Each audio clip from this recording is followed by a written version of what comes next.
এই সমস্যাগুলো হওয়ার কারণগুলো হলো চুক্তি পর্যবেক্ষণ ব্যবস্থার দুর্বলতা, রাজনৈতিক সদিচ্ছার অভাব, বাস্তবায়নের কোনো কঠোর ব্যবস্থা নেই, আন্তঃদেশীয় পানি আইন বাস্তবায়নের অনীহা, ভারতের একতরফা নিয়ন্ত্রণ বজায় থাকা।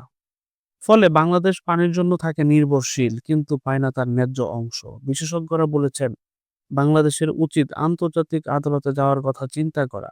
কারণ এটা শুধু রাজনৈতিক সমস্যা নয়, এটা মানবাধিকার লঙ্ঘনের বিষয়। নদী শুধু পানি নয়, নদী হলো জীবন, সভ্যতা আর ভবিষ্যৎ। একটি নদী কারো একার নয়।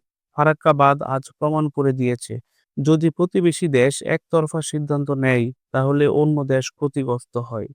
বাংলাদেশের 18 কোটি মানুষের ভবিষ্যতের সঙ্গে এই পানির অধিকার জড়িত।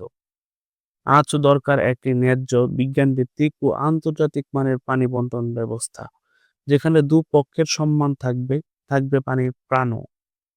পানি আমাদের অধিকার, তাই সচেতন থাকুন, প্রতিবাদে সোচ্চার হন।